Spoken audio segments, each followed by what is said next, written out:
Les nuits de France Culture.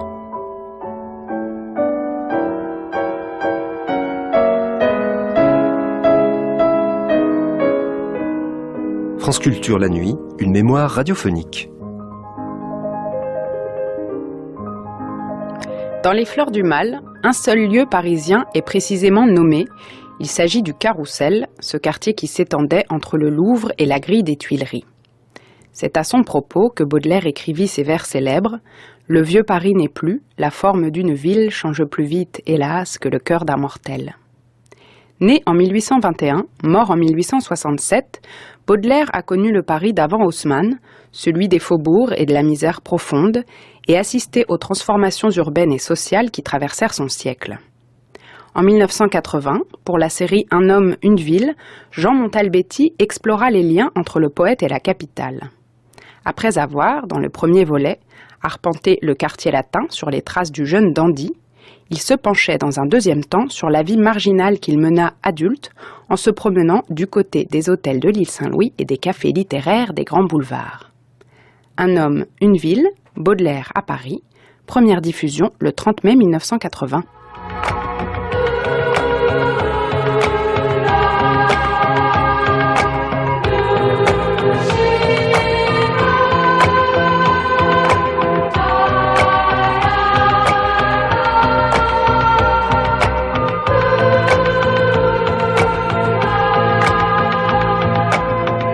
À 15h50, dernier contact de la semaine pour vous informer des programmes que nous préparons à votre intention et pour vous parler des cassettes que vous pouvez acquérir sur certaines de ces émissions et notamment sur cette série sur Charles Baudelaire à Paris. Tout au long de l'après-midi et chaque jour entre 14h30 et 18h, vous pouvez appeler le 524 19 19 en PCV si vous êtes hors Paris pour entrer en contact avec nous ou pour toute demande de bibliographie ou de cassette. Nous attendons aussi vos lettres pour vos réactions et vos souhaits aux après-midi de France Culture, Maison de Radio France 75 786 Paris CEDEC 16.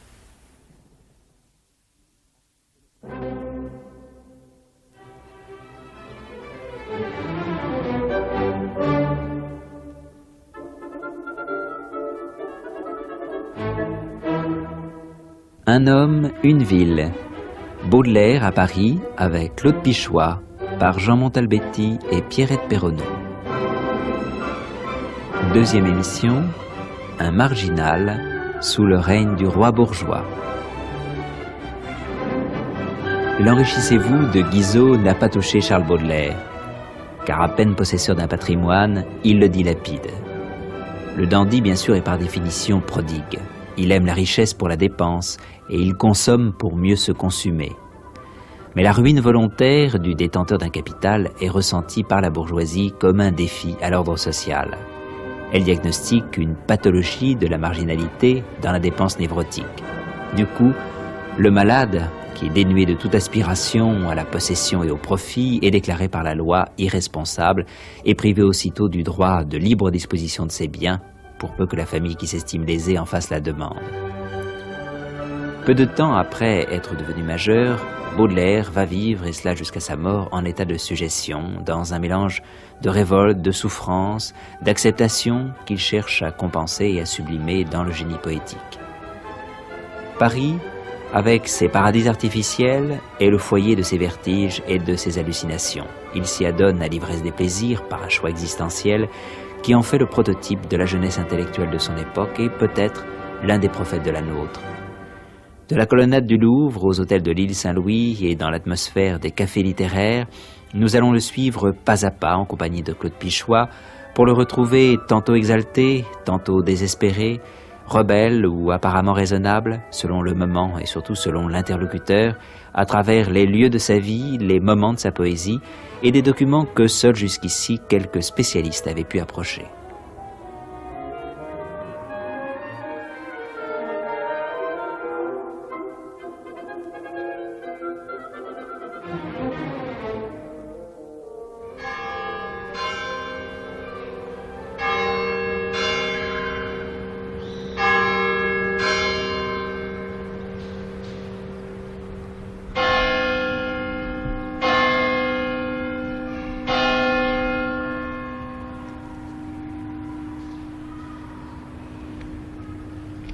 Nous sommes dans la cour de Saint-Germain-l'Auxerrois, à proximité du Louvre, que nous voyons en face de nous. Et c'était, je crois, à l'intérieur même du Louvre que se trouvait tout le quartier du Doyenné, qui a été démoli depuis, bien sûr. Oui, le quartier du Doyenné est une survivance ancienne, une survivance du XVIIe et peut-être même de la fin du Moyen-Âge, qui se situait à peu près actuellement sur l'emplacement de la place Colette. Et le Louvre était inachevé donc côté rue de Rivoli. Et c'est à partir de 1851, donc à la fin de la Deuxième République, que l'on va prolonger la rue de Rivoli et nettoyer ce quartier. Et Baudelaire va le hanter parfois parce qu'il y a des amis, poètes, peintres, dessinateurs.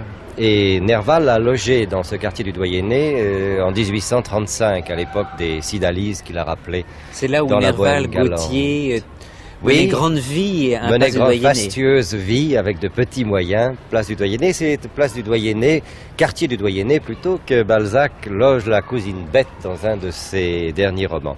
Alors, comment était ce quartier à l'époque? Bien un lassis de ruelles et qui n'avait pas très bonne réputation, où les loyers étaient très bas, ce qui permettait à Nerval et à ses amis de s'y loger.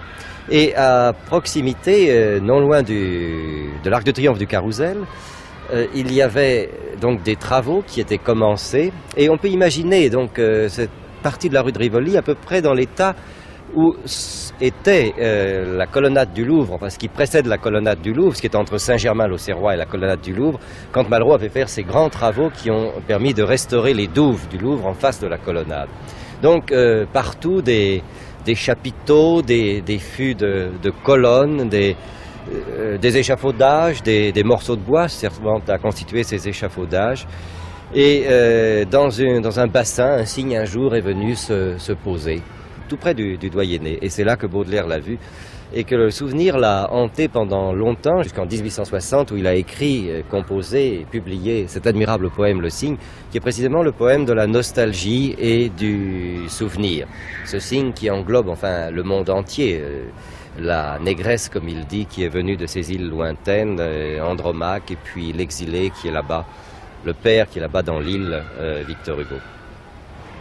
C'est-à-dire, après, évidemment, tous les souvenirs que lui ont laissé son voyage. Les souvenirs que lui ont laissé le voyage qu'il a fait en 1841-1842, voyage qu'il a au fond plus rêvé que vécu. Oui, le voyage. Il n'a pas été jusqu'au bout. Non, il n'est pas allé jusqu'au bout. Le bout, c'était Calcutta. Il est resté en route à l'île Maurice et à la Réunion. Et il n'a pas fait là un voyage d'agrément. C'était un voyage disciplinaire, nous l'avons dit, mais tous les beaux souvenirs qu'il en a rapportés sont plutôt des souvenirs rêvés que des souvenirs réels. Il a souffert pendant ce voyage comme on pouvait souffrir sur un bateau qui faisait une traversée si longue. Et parmi ces souvenirs, celui évidemment des mers bleues, des palmiers, de tout ce que les mers australes peuvent offrir à l'imagination. Mais il faut le souvenir, car sans le souvenir, Proust l'a dit, je crois, l'imagination ne saurait travailler.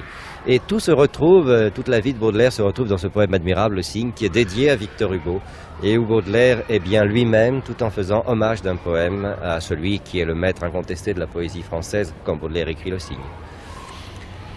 Il rentre de ce voyage au printemps de 1842 et c'était également à cette époque-là qu'il va rencontrer pour la première fois Jeanne Duval.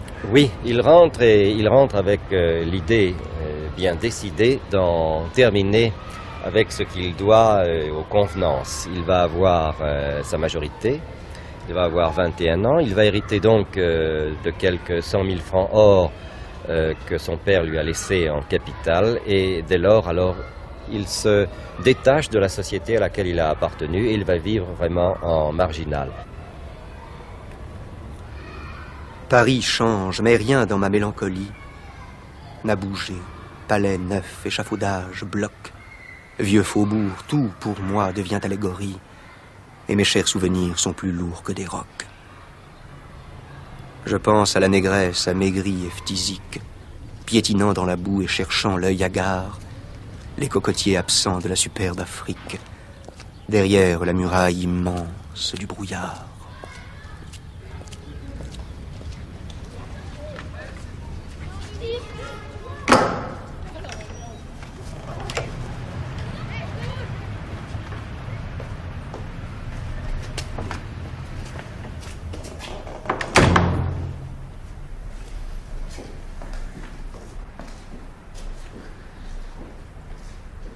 Jean Ziegler, nous entrons dans l'hôtel de Lauzun aujourd'hui, l'hôtel Pimaudan au temps de Baudelaire, l'ancien hôtel des Teinturiers, et vous avez étudié avec Claude Pichois, justement, quel était le Paris habité par Baudelaire. Est-ce que l'hôtel Pimaudan, à l'époque de Baudelaire, se présentait comme il se présente aujourd'hui, un des plus beaux hôtels de l'île Saint-Louis, avec cette magnifique cour rectangulaire, majestueuse? À ce moment-là, il y avait des remises, surtout pour les voitures, et des écuries pour les chevaux. Toute la partie droite, ce sont d'anciennes écuries, d'anciennes remises. Là où il y a ces grilles avec d'admirables pierres forgées. Et on peut retrouver dans les plans cadastraux qui les occupait à l'époque de Baudelaire. Et ce que Baudelaire signale surtout, c'était les teinturiers. Les teinturiers. Il s'appelait Hôtel des Teinturiers d'ailleurs. Non, mais ça c'est par dérision. Ah oui. Pas son nom. Et sur la droite se trouvaient les machines, les lessiveuses des teinturiers. Ça sentait très mauvais et ça coulait tant et plus sur les quais. Et c'est la raison pour laquelle on a appelé ça l'hôtel des Teinturiers. Alors, en somme, quand on voit Baudelaire habiter dans cet hôtel en 1843, on a l'impression, quand on y vient aujourd'hui, que Baudelaire était un homme riche pour pouvoir avoir un domicile dans le plus bel hôtel peut-être de l'île Saint-Louis. Et en fait, au contraire, c'était une habitation assez populaire. Assez populaire. Vous y aviez en bas alors, une échoppe qui a dû être démolie, évidemment, où on trouvait Arondel, qui était à la fois peintre et brocanteur, plutôt, comme nous dirions maintenant, plutôt qu'antiquaire. C'est lui qui a vendu des toiles vraies ou fausses, probablement plutôt fausses, à Baudelaire, et jusqu'à 1871, ce sera un sujet de controverse entre Ancel, le conseiller de Baudelaire, et la succession de Madame Aupic, la mère de Baudelaire. Ça durera donc très longtemps et c'est de l'ordre de 15 000 francs, et 15 000 francs à l'époque. C'est au fond la vieille tradition des usuriers qui vendaient des crocodiles empaillés aux fils de famille, voilà, telle qu'on la trouve chez Molière. À l'époque où Baudelaire vient habiter dans cet hôtel est la propriété du baron Jérôme Pichon. Oui. Alors Baudelaire n'habitait pas, lui, l'étage noble, il habitait, je crois, au troisième étage. Nous allons monter un escalier de service, en somme. Alors nous allons prendre sous la voûte, justement, ce petit escalier de service qui mène au troisième étage à l'appartement de Baudelaire. Si vous voulez bien nous conduire.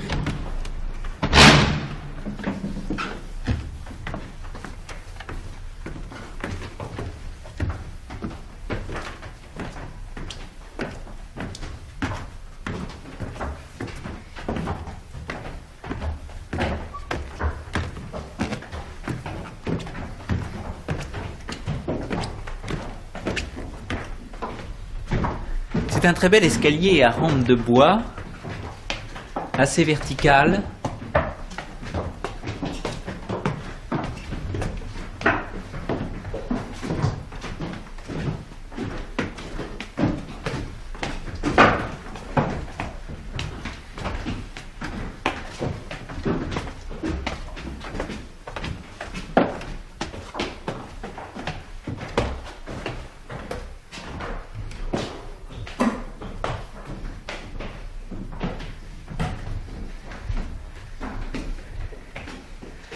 Voilà, après avoir monté ces 3 étages, nous arrivons donc sur le palier du 3e, qui est légèrement mansardé, avec des murs en pierre de taille, un parquet Versailles, un grand couloir qui fait une quinzaine de mètres de long, et puis nous entrons dans une première pièce qui est mansardée.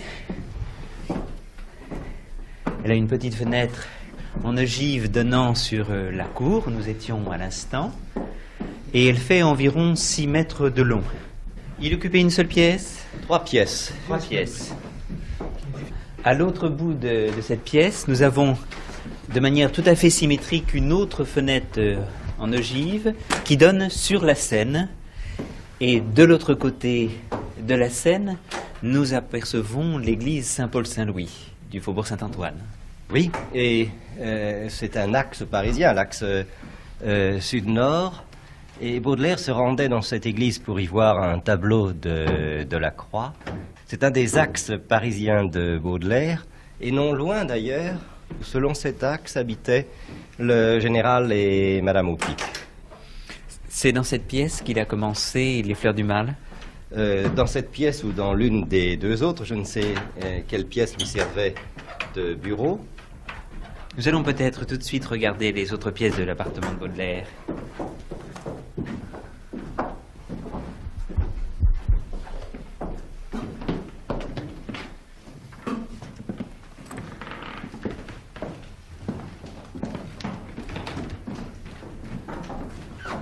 Voilà, il y a une deuxième pièce ici qui pourrait être davantage le salon, qui a une cheminée plus profonde dans laquelle il est possible donc de faire des feux de bois, une fenêtre 18e beaucoup plus vaste, et là nous sommes exactement dans l'axe de Saint-Paul-Saint-Louis. C'est plutôt ici. Oui, c'est plutôt ici que était la pièce principale. Oui, d'ailleurs il y a des portes décorées avec Mais enfin, à ce moment-là, des peintures or et couleurs. ce qui manque, c'est Jean c'est Ziegler, l'alcôve. comment se présentait un petit peu l'appartement de Baudelaire en 1843-45, c'est-à-dire durant les 2 années où il habitait ici? Deux auteurs nous ont décrit l'appartement de Baudelaire. C'est d'abord Asselineau. Asselineau avait fait la connaissance de Baudelaire au salon de 1845. Et c'est là où, pour la première fois, qu'Asselineau a rencontré Baudelaire, après être allé au Café Lamblin, et où il avait pris quelques bouteilles de vin blanc. Ils sont venus ici, parce que Baudelaire adorait le vin blanc, comme vous savez, et ils sont venus ici pour terminer la liste qu'ils avaient établie au sortir du salon avec le peintre de Roy. On arrivait à son logement, situé au 3e et correspondant à une mansarde, par un escalier de service à rampe de bois. Cela vous étonne, me demandait-il à chaque marche en me regardant comme un inquisiteur, de voir un escalier. La chambre carrée, basse de plafond, était entièrement tapissée de papier rouge et noir. Il y avait un divan couvert d'une housse grise, le lit, et au milieu une table carrée. Baudelaire me fit remarquer que les vitres étaient dépolies, sauf les deux d'en haut. Pour ne voir que le ciel, me dit-il. Il est bien revenu depuis lors de ses mélancolies et a aimé plus que personne les rues et les maisons. Au coin de la cheminée, c'était le portrait peint par de Roy, que Baudelaire me fit admirer, et sur le mur en face, une copie des femmes d'Alger par le même de Roy. Dans un cabinet attenant, diverses lithographies encadrées en noir, entre autres le Hoffmann de Lemude. 2 coucous battaient sur le mur. Cela vous étonne? Du tout. J'ai déjà vu cela chez Charles Quint. Nous causâmes poésie. Il me récita des vers. Je me rappelle, je t'adore à l'égal de la voûte nocturne, qui se retrouve dans les fleurs du mal, et une autre pièce qu'il a laissé perdre, rêve d'un amant qui voit sa maîtresse violée par toute une armée. Il y avait des dragons, des cuirassiers, des artilleurs, des invalides, des tambours-majors. Charles Asselineau. C'est assez émouvant d'avoir un texte aussi descriptif qui nous permet de restituer un petit peu le cadre dans lequel vivait Baudelaire. Oui, non seulement descriptif, mais on sent que c'est la fidélité du souvenir qui transparaît d'une manière lucide dans ces notes qui vont servir à élaborer le livre. Et il y a alors une autre description qui est celle de Banville, qui est beaucoup plus littéraire, beaucoup plus somptueuse. Baudelaire avait choisi un logement exigu aux murailles très hautes, composé de plusieurs petites pièces sans attribution spéciale, dont les fenêtres laissaient voir la verte et large rivière. Elles étaient toutes tendues uniformément d'un papier glacé aux énormes ramages rouges et noirs qui s'accordaient bien avec les draperies d'un lourd damas antique. Sur ces fonds d'une élégance voluptueuse et farouche, réchauffés çà et là par de vieilles et fauves dorures, étaient accrochées, mises sous verre et sans cadre, toute la série des Hamlet, lithographiées de Delacroix, et aussi une tête peinte par Delacroix d'une expression inouïe, intense, extraterrestre, qui représentait la douleur. Ce qui me frappa surtout, ce fut la table, qui servait à la fois pour manger et pour écrire. Taillée dans le noyer massif, c'était un de ces meubles de génie comme on en trouva au XVIIIe siècle. Elle était imaginée de telle façon que n'importe comment on s'assit devant la table, le corps se trouvait soutenu, emboîté mollement et sans raideur. Certes, je ne crois pas qu'à cette table tout le monde aurait trouvé les fleurs du mal, mais il eût été bien difficile d'y écrire des choses communes et vulgaires. Théodore de Banville. C'est très joli comme expression, en tout cas, et comme description. Oui, Banville écrit « La table était imaginée de telle et telle façon ». Je crois que la table est peut-être presque entièrement imaginée par Banville lui-même.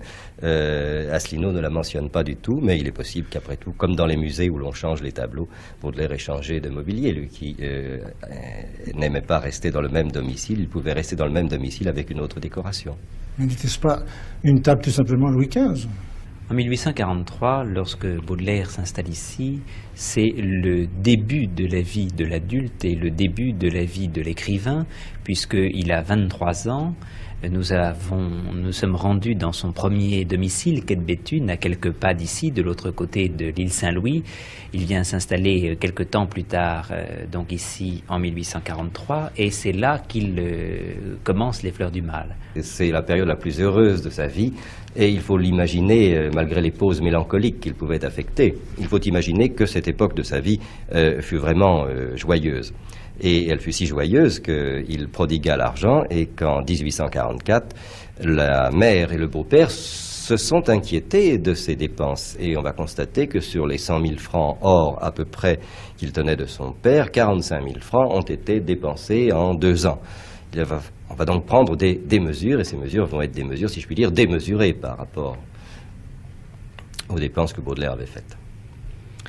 Alors ces mesures démesurées, c'est de le faire assister désormais d'un conseil judiciaire qui est réclamé par sa mère, Madame Aupic. Assisté du beau-père, mais aussi assisté du demi-frère, qui a été peut-être le plus violent, le plus rigoureux, et c'est au fond le premier contact direct ou indirect que Baudelaire a avec la justice française, puisque le conseil judiciaire va être nommé par le tribunal à la requête de Madame Aupic. En septembre 1844. Septembre 1844. Et il ne faut pas oublier que se voir affecter un conseil judiciaire, c'est redevenir mineur aux yeux de la loi.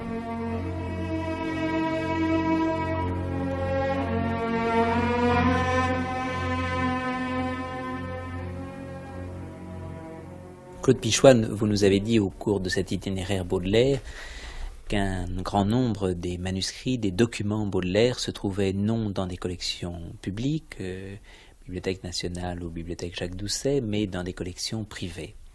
Et nous sommes ici dans un appartement parisien qui est celui des héritiers de Maître Ancel, le conseil judiciaire de Baudelaire. Est-ce que c'est ici que la plupart des documents Baudelaire se trouvent, et est-ce qu'il n'y a que ce qui appartenait à Maître Ancel, c'est-à-dire la correspondance avec Baudelaire, et puis les archives familiales, ou est-ce qu'il y a également d'autres documents qui ont été acquis par la suite par les héritiers? Toutes les archives qui sont là sont des archives familiales en provenance directe par Madame Aupic, qui était très liée avec Narcisse Désiré Ancel. Mais rien n'a été ajouté par la suite. Donc pour moi, ce sont les archives Ancel, mais une grande partie des archives Ancel sont aussi des archives Baudelaire, par voie de dation et d'héritage. Par voie d'héritage, comment se fait-il que Maître Ancel ait été l'un des héritiers de Baudelaire? Et je pense par exemple, dans la collection que vous avez sortie et que vous nous montrez à l'instant, il y a des documents qui appartiennent à Maître Ancel, qui sont par exemple des éléments de la correspondance entre Baudelaire, Madame Aupic, Maître Ancel, mais il y a également un portrait de Baudelaire, une photographie, il y a une aquarelle de Constantin Guise. C'est un héritage de Maître Ancel? Oui, très exactement, par Madame Aupic. C'est lorsque Madame Aupic a hérité de son fils que ensuite elle a fait légataire pour partie Narcisse Désiré Ancel, et que ce legs, il l'a fait surtout porter sur les pièces qui avaient appartenu à Baudelaire, parce qu'il n'était absolument pas intéressé par autre chose. Il avait aimé en tant que conseil judiciaire, il s'était beaucoup attaché à Baudelaire. On ne passe pas plusieurs années de sa vie à essayer de sauver quelqu'un, il protégeait sans s'y attacher. Et notamment les livres d'ailleurs qui portent les initiales de Baudelaire ont été donnés par Madame Aupic à Narcisse Désiré Ancel. Ils sont toujours restés dans la famille. Nous avons une photographie ici de Maître Ancel qui est plus tardive puisqu'elle a été faite à Amiens en 1886. C'est un visage assez sévère tout de même. Maître Ancel était notaire, et les notaires ne donnaient pas alors dans la spéculation immobilière, et Maître Ancel avait le devoir de gérer en père de famille les biens et les droits des personnes qui avaient confiance en lui. Et lorsqu'on lui a confié Charles Baudelaire, il a géré la fortune de Charles Baudelaire de manière à lui assurer la rente mensuelle dont Baudelaire avait besoin. Et il faut bien se rendre compte dans tous les jugements que l'on porte que notre société permissible n'existait pas à cette époque-là. Et qu'un homme comme Maître Ancel avait de certains devoirs qu'il prenait tout à fait au sérieux. Et ces devoirs, il les a pris au sérieux à partir de 1844, et il a accompagné Baudelaire jusqu'à sa mort en 1867 en gérant centime par centime la fortune de Baudelaire, en rendant compte à Madame Aupic et à son protégé, je ne sais pas quel est le mot que l'on emploie dans le cas d'un conseil judiciaire pour désigner la personne qui précisément a près d'elle un conseil judiciaire. Il a fait le tout en conscience. Je suis un peu choqué par les anachronismes que notre société commet actuellement à l'égard du XIXe siècle. C'est très simple de dire qu'il fut dur, qu'il fut cruel. Baudelaire, à la fin de sa vie, lui a rendu justice, sachant bien que s'il avait disposé des 6 dixièmes qu'il restait de la fortune, la petite fortune de son père, il ne les aurait pas employés au mieux de ses propres intérêts. Mais cette petite fortune, si 3 ans de vie lui avaient été donnés, ce petit capital, cette petite fortune, aurait disparu très rapidement. Et finalement, on ne peut pas parler d'une fortune ou même d'une petite fortune, car si on cherchait à peu près des équivalences, on arriverait au maximum à une somme de 200 000 francs, c'est-à-dire 20 millions de centimes. Oui, le gros problème était que, à l'époque du Conseil judiciaire, il est évident que Baudelaire avait contracté beaucoup de dettes et auprès de gens qui pour lui prêtaient 1 louis, lui comptaient des intérêts usuraires, car le terme existait déjà. Et une des principales tâches de Maître Ancel a été de se mettre entre son pupille et ses mauvais prêteurs, et d'obtenir que certaines traites, que certains papiers soient ramenés à une juste valeur, car en dehors de la mensualité de Baudelaire, il s'est toujours préoccupé que, honnêtement, le nom de Baudelaire ne soit pas traîné dans la boue. Il a fait un travail honnête. Claude Pichois, vous avez travaillé sur cette correspondance, sur ces documents pour établir l'édition de la Pléiade de la correspondance de Baudelaire. Est-ce que vous pouvez nous présenter quelques-uns des documents les plus importants ? Oui, je vois le contrat de mariage de Joseph-François Baudelaire, le père du poète, avec Jeanne Janin en 1797. Je vois le contrat de mariage entre le commandant Aupic et Madame Veuve Baudelaire, qui avait été mademoiselle Dufay, en 1832. Je vois l'extrait du registre des baptêmes de Saint-Sulpice du 7 juin 1821. En bref, on peut dire que l'existence légale de Baudelaire et de ceux dont il provenait se trouve dans ses archives familiales. Et non seulement ces extraits, non seulement ces copies ou documents originaux, mais aussi un certain nombre de lettres qui ont été reçues par Baudelaire et qui ont été précieusement conservées dans ces archives, qui à ce moment-là ne sont plus des archives, mais deviennent évidemment une collection.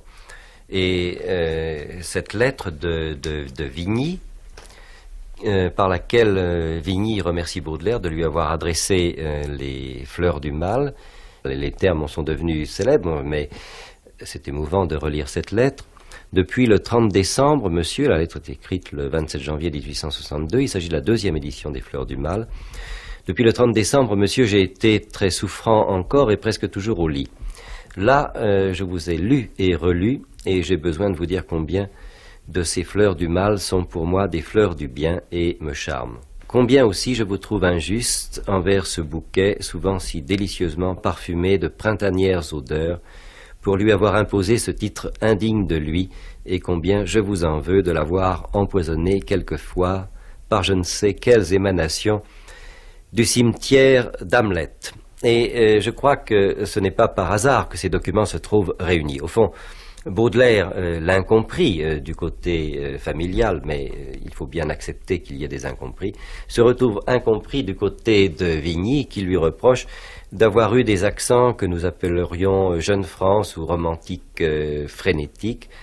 Le comte de Vigny a la même opinion de Baudelaire, poésie en plus si vous voulez, que la famille. Il faut bien dire que si nous aimons Baudelaire actuellement, c'est qu'il n'a pas toujours été compris de son vivant, et que des poètes que nous pouvons juger immédiatement dans les quelques mois qui suivent la publication de leur recueil seront peut-être complètement ignorés de la postérité. Quand mademoiselle Jeanne Lemaire vous remettra cette lettre, je serai mort. Elle l'ignore. Vous connaissez mon testament. Sauf la portion réservée à ma mère, mademoiselle Lemaire doit hériter de tout ce que je laisserai après paiement fait par vous de certaines dettes dont la liste accompagne cette lettre. Je meurs dans une affreuse inquiétude. Je me tue sans chagrin. Je n'éprouve aucune de ces perturbations que les hommes appellent chagrin. Mes dettes n'ont jamais été un chagrin. Rien n'est plus facile que de dominer ces choses-là. Je me tue parce que je ne puis plus vivre, que la fatigue de m'endormir et la fatigue de me réveiller me sont insupportables.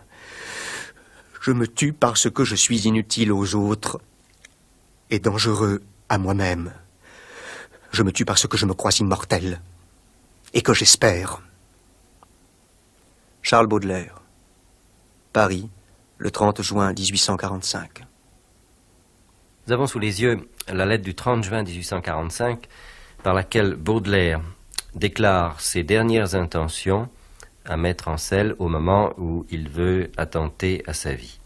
Mais en tête de la lettre, mettre en selle a noté ceci, curieux, souligné, et au-dessous encore, le testament n'a jamais existé. C'est ainsi que Baudelaire, qui léguait tout, et tout ce qu'il pouvait léguer à Jeanne Lemaire, n'avait joint absolument aucune instruction précise à cette lettre, ce qui justifierait l'hypothèse que je formais, à savoir que le suicide fut avant tout une tentative de suicide et un moyen de pression sur Madame Aupic, sur le général pour obtenir un meilleur sort et être finalement débarrassé d'un conseil judiciaire dont cependant les dettes qu'il avait contractées le rendaient absolument nécessaire. C'est un document émouvant parce que ici on voit tout à fait tout de même le désespoir ou la colère en tout cas qui anime Baudelaire quand il a écrit cette lettre. Il ressort de toutes les archives et c'est un chantage qui est bien propre à tout pupille ayant un conseil judiciaire. Ça, vous pouvez être sûr que vers le 20 du mois, quand ils n'ont plus d'argent, ils se précipitent sur leur conseil judiciaire en espérant bien que d'une façon ou d'une autre, sentimentalement ou autrement, ils obtiendront quelque chose. C'est typique.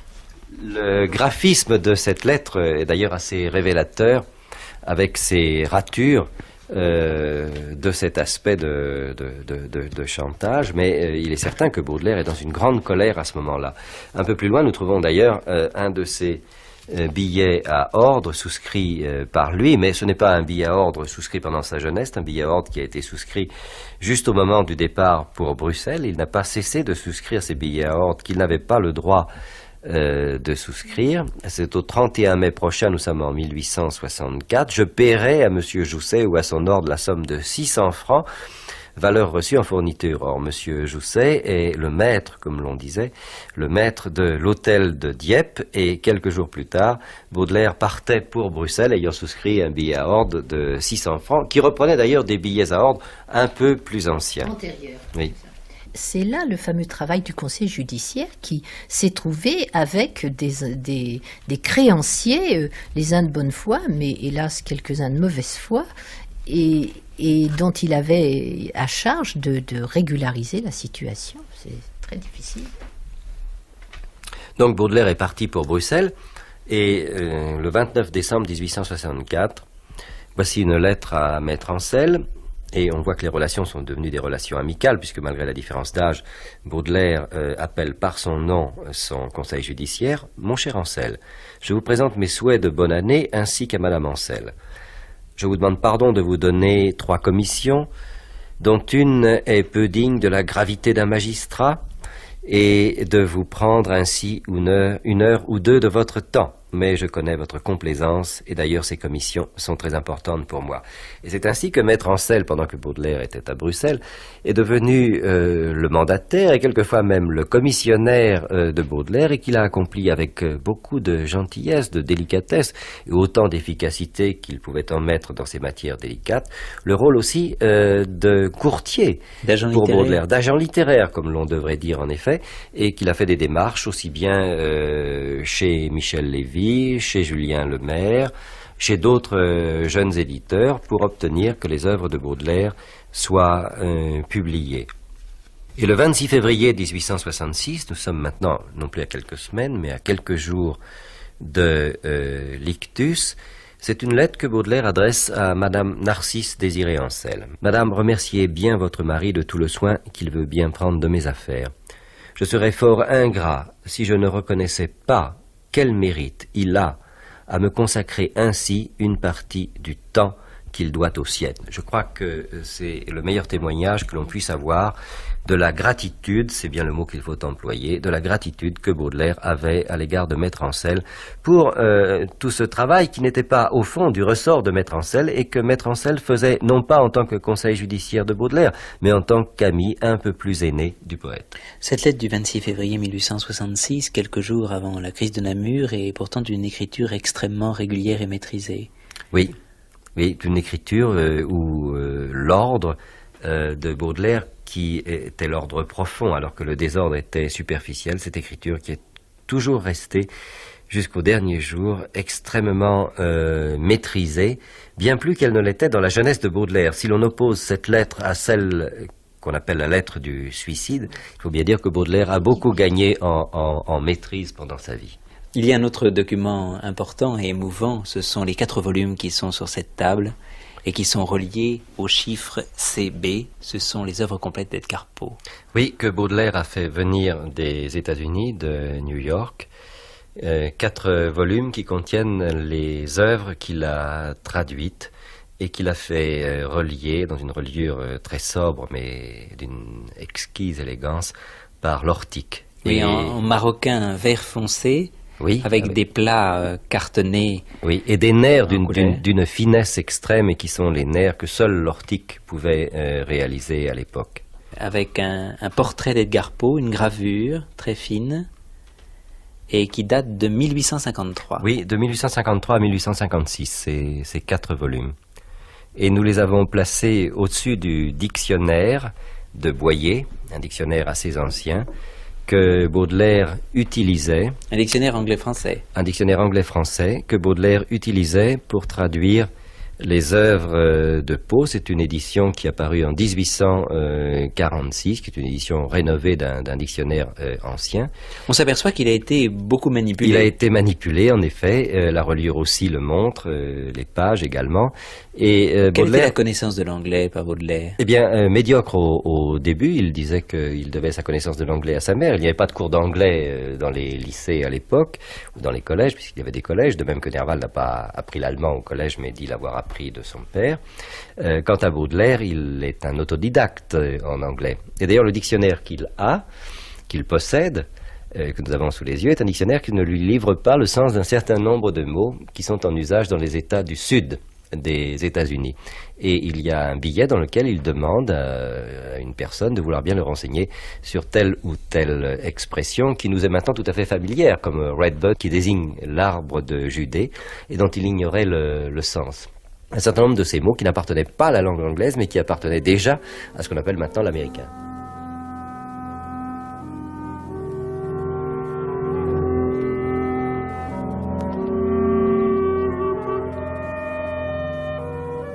C'est également dans cet hôtel Pibaudan que se réunissait le club des Hachichins, pas dans cet appartement. Non, il nous faudrait descendre à l'étage noble pour trouver le lieu. Descendons si vous voulez un étage pour essayer de retrouver l'emplacement du club des Hachichins.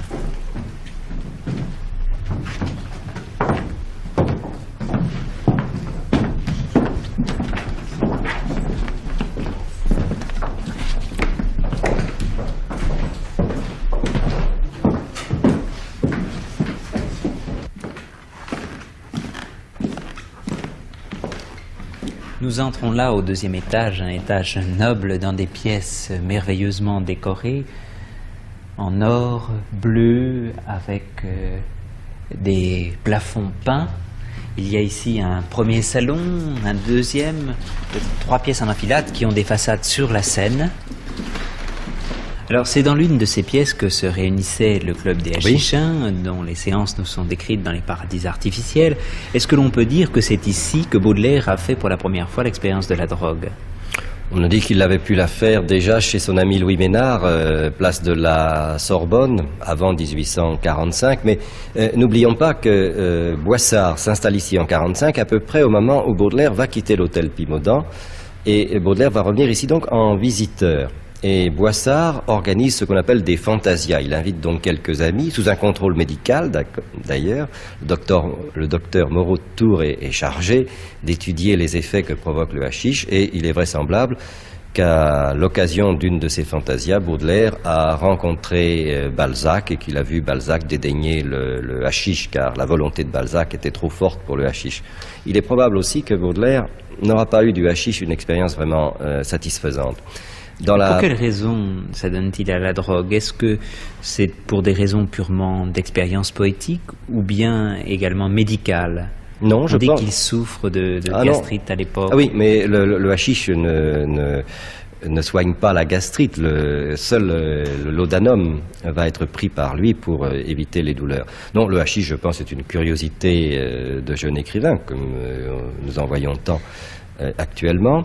Il veut savoir quels sont les rêves, quelles sont les hallucinations, les images merveilleuses que donne le hashish, et j'ai l'impression que son contact avec le hashish n'a pas été un bon contact.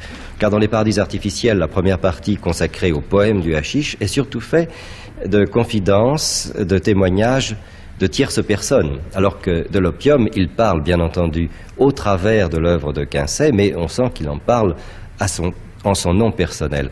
J'ai l'impression que le hashish a été pour lui un peu ce qu'est parfois la première cigarette pour celui qui veut s'aventurer vers la tabagie et qui ne va pas plus loin parce qu'il a le haut le corps. Comment se passaient ces séances dans ces 2 pièces qui sont au bout ici de l'hôtel de Lausanne? Il y a ici une pièce qui était une chambre à coucher et puis un tout petit boudoir qui est un petit chef-d'œuvre d'ailleurs de décoration. Il y a dans cette décoration murale beaucoup d'angelots, beaucoup d'amour, beaucoup de grappes, de guirlandes de fleurs, de grappes de fruits. Oui, je pense qu'on se réunissait dans ces 2 pièces. Il fallait d'abord dîner légèrement, laisser agir le hashish et l'on s'étendait dans des moments d'euphorie toute particulière. Tout devenait rose dans la vie. Ou bien au contraire des moments de chagrin aussi démesurés que les moments de joie. Et c'est en effet un lieu assez propice, surtout le boudoir qui termine ce merveilleux appartement, un lieu assez propice par l'exiguïté, par l'aspect aussi tarabiscoté du lieu, pour prêter à l'imagination qui agrandit ce qu'elle voit. Le hashish ne crée rien, il distend le temps, il distend l'espace, il modifie les proportions, mais il ne les crée pas. Et on a l'impression ici d'être en effet dans un lieu tout à fait propice à ces fantasias. Un musicien célèbre, qui ignorait les prophéties du hashish et n'en avait peut-être jamais entendu parler, arrive au milieu d'une société où presque tout le monde en avait pris. On essaie de lui faire comprendre ses merveilleux effets. Il rit avec grâce, comme un homme qui veut bien poser quelques minutes par esprit de bienséance parce qu'il est bien élevé. On rit beaucoup. Car l'homme qui a pris du hashish est, dans la première phase, doué d'une merveilleuse intelligence du comique. Les éclats de rire, les énormités incompréhensibles, les jeux de mots inextricables, les gestes baroques continuent. Le musicien déclare que cette charge d'artiste est mauvaise, que d'ailleurs elle doit bien être fatigante pour les auteurs. La joie augmente. Cette charge est peut-être bonne pour vous, pour moi non, dit-il. Il suffit qu'elle soit bonne pour nous, réplique égoïstement un des malades. Des éclats de rire interminables remplissent la salle. Mon homme se fâche et veut s'en aller. Quelqu'un ferme la porte et cache la clé. Un autre se met à genoux devant lui et lui déclare en pleurant au nom de toute la société que si elle est émue pour lui et pour son infériorité de la plus profonde pitié, elle n'en sera pas moins animée d'une éternelle bienveillance. On le supplie de faire de la musique. Il se résigne. À peine le violon s'était-il fait entendre que les sons qui se répandaient dans l'appartement empoignaient çà et là quelqu'un des malades. Ce n'était que soupirs profonds, sanglots, gémissements déchirants, torrents de pleurs. Le musicien épouvanté s'arrête. Il se croit dans une maison de fous. Il s'approche de celui dont la béatitude faisait le plus de tapage. Il lui demande s'il souffre beaucoup et ce qu'il faudrait faire pour le soulager. Un esprit positif, qui lui non plus n'avait pas goûté de la drogue béatifique, propose de la limonade et des acides. Le malade, l'extase dans les yeux, le regarde avec un indicible mépris. C'est son orgueil qui le sauve des plus graves injures. En effet, quoi de plus propre à exaspérer un malade de joie que de vouloir le guérir? Les paradis artificiels. En quittant l'hôtel Pimodan, nous avons suivi le quai d'Anjou, puis le quai Bourbon, et nous arrivons au coin du quai Bourbon et de la rue Le Regratier, aujourd'hui, qui porte d'ailleurs au niveau du premier étage l'inscription rue de la femme sans tête. Et cela ne nous surprend pas puisque on aperçoit au premier étage, au niveau du premier étage, à l'extérieur, exactement à l'angle de la maison, une petite statue d'une femme, puisqu'on voit le bas d'un drapé de robe avec les plis, mais qui est coupé au niveau de la taille, au niveau des jambes, donc dont on ne voit pas la tête ni même le buste. C'était probablement une vierge qu'on avait placée ici à l'angle de cette maison. Sans doute, une vierge propitiatoire, et c'était donc le lieu tout désigné pour y loger Jeanne Duval. Ce qu'a fait Baudelaire, il l'a connu donc vers 1842, et il l'a établi dans l'île à peu près au moment où il y séjournait lui-même, et donc il faisait quelques dizaines de mètres et il arrivait rue de la Femme sans tête. Et c'est chez Jeanne Duval, au numéro 6, qu'il s'est réfugié pour se faire soigner, et aussi sans doute par défi à l'égard de ses parents, après la tentative de suicide dans un immeuble ancien. Et oui, l'immeuble est toujours d'ailleurs à peu près intact. C'est un immeuble de la fin du XVIIIe siècle probablement, assez rigoureux, mais une maison modeste. Plutôt modeste, et où a habité aussi, une plaque le dit, qui est apposée sur la façade, le vice-président du tribunal révolutionnaire qui a été guillotiné à peu près en même temps que Robespierre. Puisque nous sommes devant le 6 rue de la Femme sans tête, est-ce que l'on pourrait esquisser un peu un portrait de Jeanne Duval? Est-ce qu'il s'agissait d'une actrice que Félix Tournachon, Nadar, avait aperçue, avait vue dans la représentation d'une pièce qui s'intitulait Le système de mon oncle, vers 39-40, et qui jouait le rôle d'une soubrette, Thérèse? Oui, c'est une hypothèse que j'ai avancée, que personne n'a jusqu'à présent démenti. Les origines de Jeanne sont de toute manière obscures, je ne joue pas sur le mot. Métisse, mulâtresse, de quelle origine? Peut-être des Antilles, vit à Nantes et arrivée à Paris entre la profession de petite théâtreuse et celle de prostituée. Il n'y a pas de cloison étanche entre les deux à cette époque-là. Et il est certain que Baudelaire s'est pris pour elle d'une chaude passion.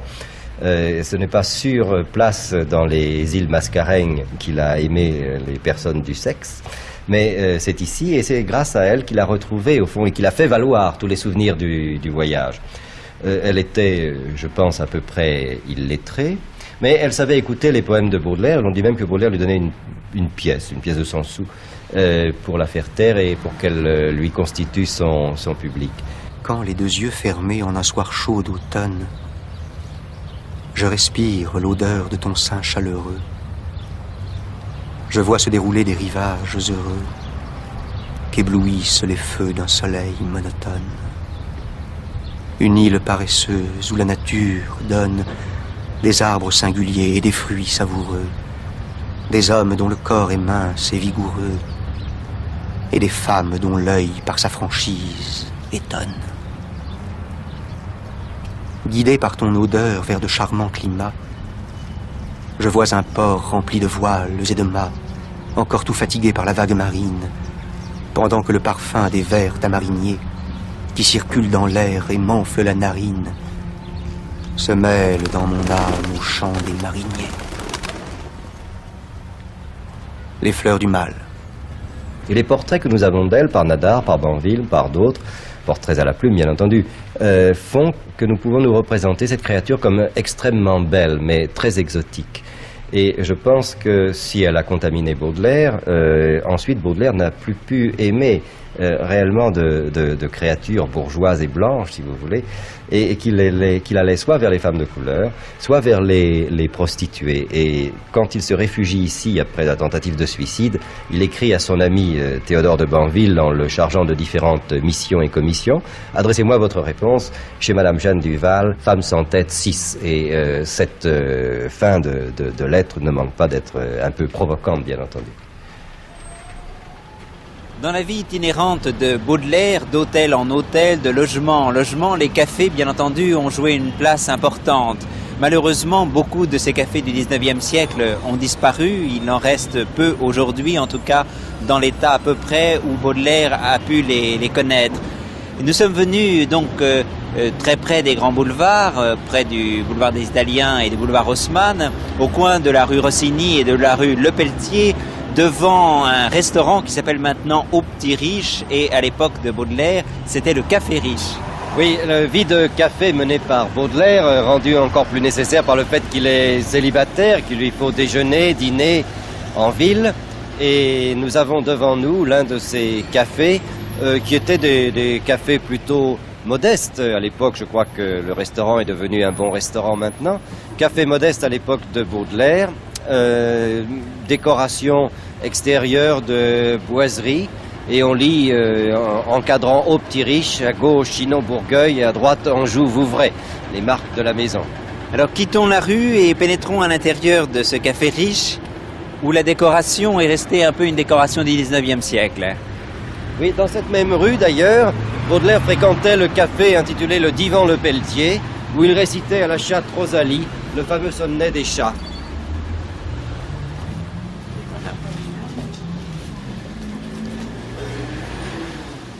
Dans la première pièce, il y a une décoration du plafond, qui est un plafond peint. Tout est dans les tonalités imitation bois, marron, avec des glaces peintes également avec des motifs, et des imitations également de rideaux sur les glaces, dans la partie des polis. À notre droite, un petit salon entouré de glace, avec une table d'une dizaine de couverts. Un couloir, nous passons près des cuisines. C'est bientôt l'heure du déjeuner. Tout le monde est affairé.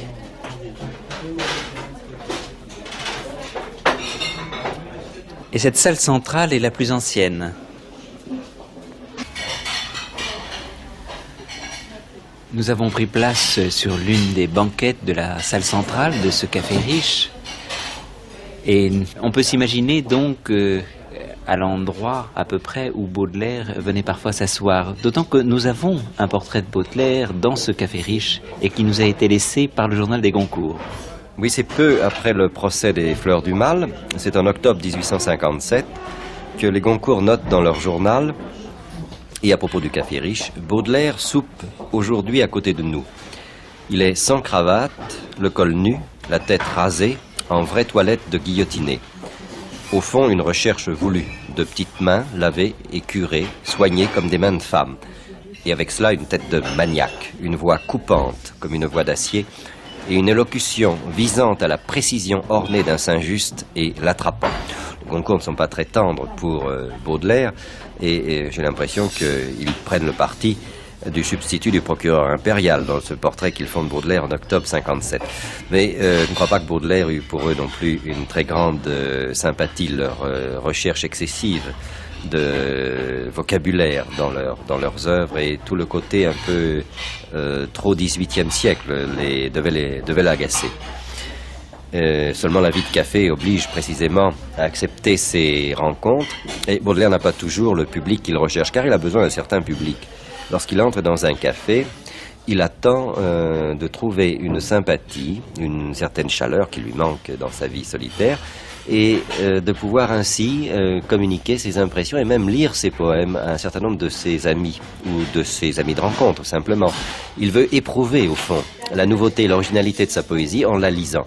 Et il est un merveilleux lecteur. Les témoignages que l'on a pu recueillir prouve que le vin des chiffonniers, le vin des assassins, les chats ont été récités maintes fois et sans doute transformés selon les résultats obtenus devant ce public tout à fait privilégié. Quels étaient les autres cafés dans Paris où Baudelaire allait fréquemment? Il y avait le marchand de vin Duval où il dînait, qui était au coin de la rue Voltaire et de la place de l'Odéon, qui n'existe plus bien sûr aujourd'hui. Oui, il y avait la Tour d'Argent, mais qui n'avait rien à voir avec la Tour d'Argent actuelle. C'était un cabaret où l'on mangeait plutôt du lapin que du canard.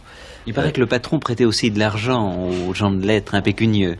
Oui, et il était en effet créancier des poètes. Il y avait le café Tabouret, dont on pourrait retrouver l'emplacement au coin de la rue de Vaugirard et de la rue qui borde l'Odéon, dans la maison qu'habitait Jules Janin et où Baudelaire aimait beaucoup à se rendre.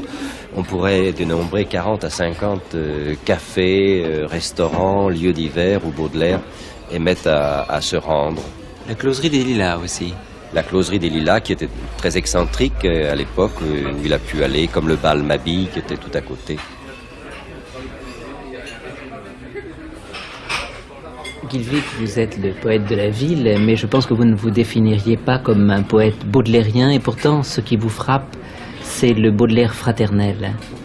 Ce qui a amené Baudelaire à être un poète de la ville, c'est qu'il était évidemment parisien, et ô combien.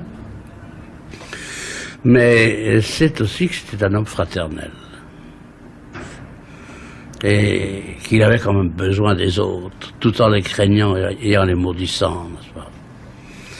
Il est de cette époque, comme Baudelaire, comme Mallarmé, comme Laforgue, évidemment, où les villes avaient quelque chose de repoussant et même de répugnant par le contraste entre la richesse et la misère.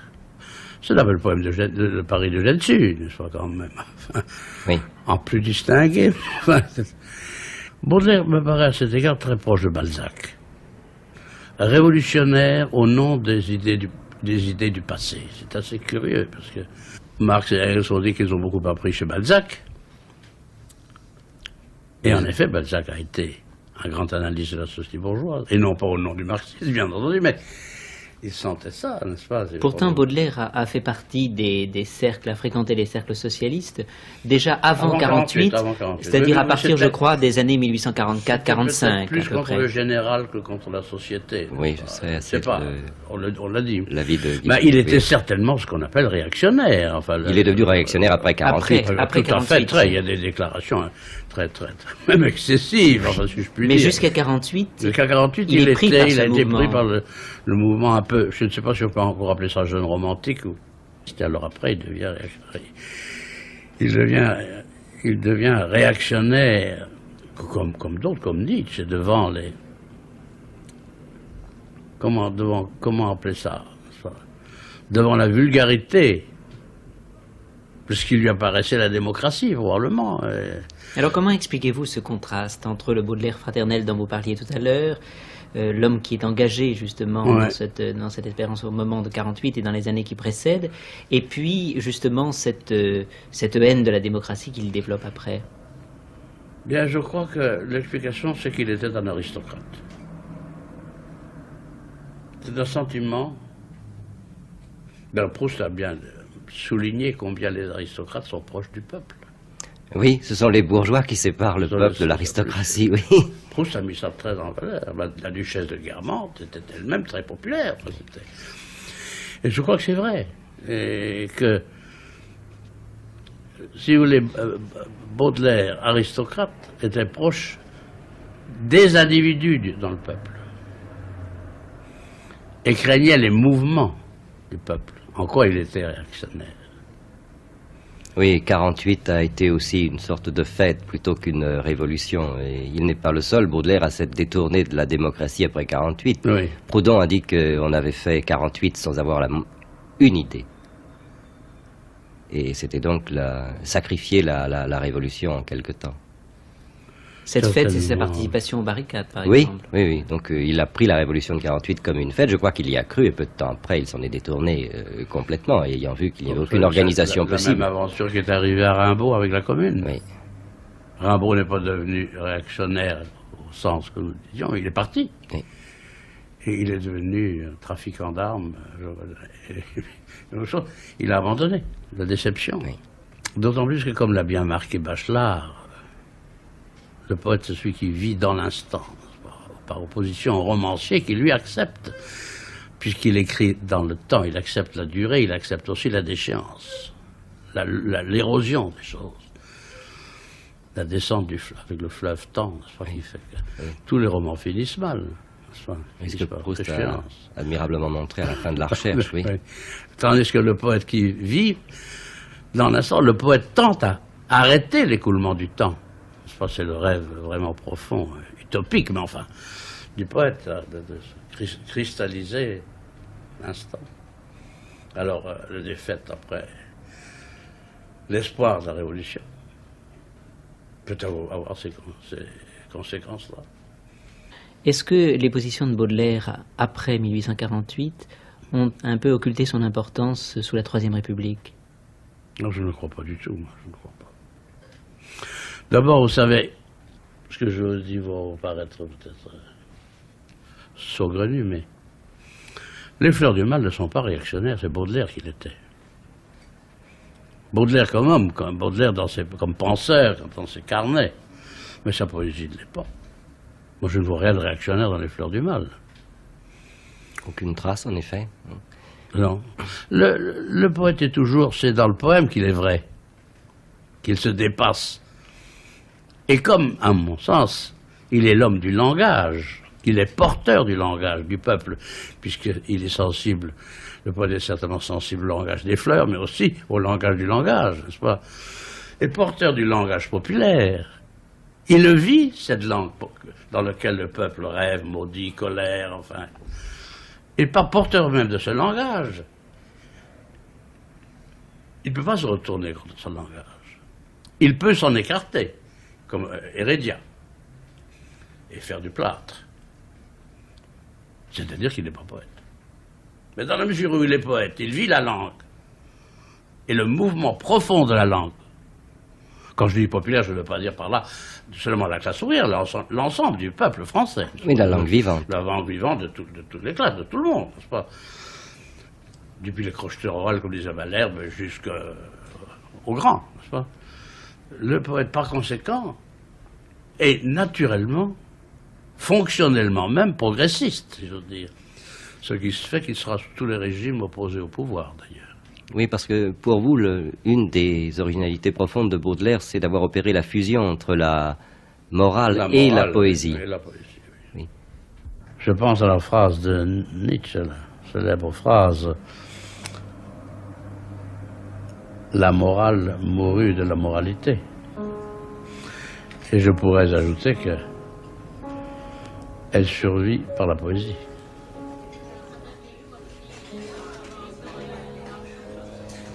Un homme, une ville, Baudelaire à Paris avec Claude Pichois, par Jean Montalbetti. Cette deuxième émission avait pour thème un marginal sous le règne du roi bourgeois, avec la participation du poète Eugène Guilvic. Les textes de Charles Baudelaire, de Charles Asselineau, de Théodore de Banville ont été lus par Daniel Mesguich. Prise de son, Jean-Marie Charon, mixage, Édouard Campras et Jean-Pierre Juncker, réalisation Pierrette Perronneau.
Cette émission a été diffusée pour la première fois le 30 mai 1980. Vous pouvez la réécouter ou la télécharger sur le site franceculture.fr, rubrique Les Nuits de France Culture.